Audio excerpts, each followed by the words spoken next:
പ്രേക്ഷകരുടെ ശ്രദ്ധയ്ക്ക് Kerala vision cable നെറ്റ്വർക്കിൽ ഫ്ലവേഴ്സ് ഇനി മുതൽ ചാനൽ നമ്പർ 10-ലായിരിക്കും ലഭ്യമാകുക. പ്രേക്ഷകർ സദയം സഹകരിച്ചാലും. പ്രശോഭ് സാറിന്റെ പേഴ്സണാലിറ്റിയെ കുറിച്ച് എല്ലാവർക്കും നല്ല അഭിപ്രായമാണ്. അക്കാര്യത്തിൽ അവൻ എപ്പോഴും അങ്ങനെ. അവന്റെ ഡ്രസ്സിങ്ങും മറ്റു കാര്യങ്ങളൊക്കെ ക്ലീൻ ആൻഡ് പെർഫെക്റ്റ് ആണ്. അത് എപ്പോഴായാലും ശരി, വീട്ടിൽ നിൽക്കുമ്പോഴാണെങ്കിലും ശരി, പുറത്ത് പോകുമ്പോഴാണെങ്കിലും ശരി, ആ കാര്യത്തിൽ ഒരു കോംപ്രമൈസും ഇല്ല. എനിക്കതിൽ വലിയ സന്തോഷമാണ്. കാരണം ഞാൻ അങ്ങനെ അവനെ വളർത്തിയതും അതും പറയണമല്ലോ.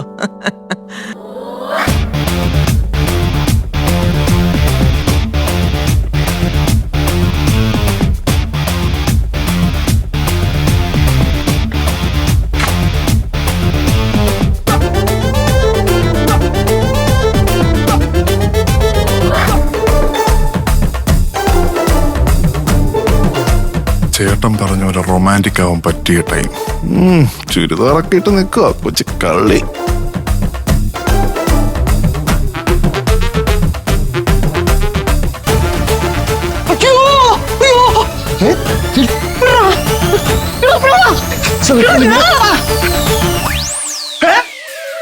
ഇതല്ലേ നിങ്ങളിവിടെ? ഇതല്ലേ ഈ വേഷത്തിൽ?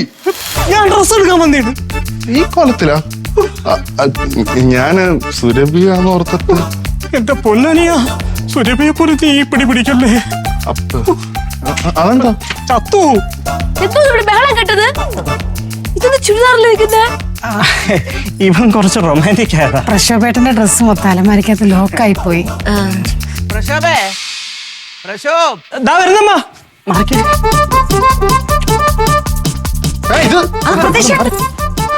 ഈ വേഷം പോലെ ഞാൻ ചേട്ടൻ. പ്രശോഭേ, ഇവനിത് എവിടെ പോയി കിടക്കുന്നു? പ്രശോഭ് സാർ ബിസി ആണെങ്കിൽ ഞങ്ങൾ അങ്ങോട്ട് പോയി കാണാം. അയ്യോ വേണ്ട വേണ്ട, അവനിട്ട് വരും. പ്രശോഭ്, ദാ വരുന്നമ്മ. എന്തിയാടാ പ്രശോഭ്? ഇപ്പം വരും കൊച്ചമ്മ.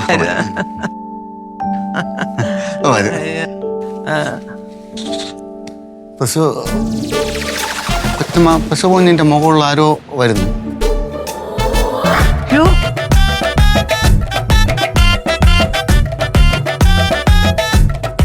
ഇതെന്താ പറ്റിയടാ? എന്താടാ? കുഴിയിൽ വീണതാണെന്ന് തോന്നുന്നു കൊച്ചമ്മ. ഇതാ പാൻസ് ഒക്കെ കീറിയിരിക്കുന്നു. പക്ഷെ ശരീരത്തിന് പരിക്കുകളൊന്നുമില്ല. ഓ, എന്റെ പേഴ്സണാലിറ്റിയെ കുറിച്ചാ ഇപ്പൊ ഇവിടെ സംസാരിച്ചുകൊണ്ടിരുന്നത്. ഓ എന്റെ മോനെ, എനിക്കറിയാൻ വയ്യ. കഷ്ടം തന്നെ, നാണക്കേട്. കൊച്ചനെ, എന്റെ ഓണത്തിന് നിനക്ക് ഏതാണ്ട് ആദരിക്കുന്നെന്നോ ആദരവ് തരാൻ പോകുന്നൊക്കെ പറയുന്നു. അതിന് ക്ഷണിക്കാൻ വന്നാ നിന്നെ. നിങ്ങളെ ക്ലബിലെ നമ്മുടെ പുലികളിയുടെ ഏർപ്പാട് വല്ലതും ഉണ്ടാ? അങ്ങനെ പുലി ഇവിടെ ഉണ്ട്. തോക്ക് മാത്രം കൊടുത്താൽ മതി. ആ തോക്കം കാണാൻ എന്റെ തന്നെങ്കിലുണ്ടല്ലോ, ഒരൊറ്റ വെടിക്ക് ഇവനെ ഞാൻ തീർത്തേനെ. പേഴ്സണാലിറ്റിക്ക് എന്താണ് അവന് പറ്റിയേ? അല്ല, ഒന്നും പറ്റിയില്ല. അയ്യോ പറ്റിയില്ല. കമ്പനി ഉണ്ടാക്കി അതിന്റെ സാമർഥ്യത്തോട് തന്നെ നടത്തി പേഴ്സണാലിറ്റി കണ്ട്.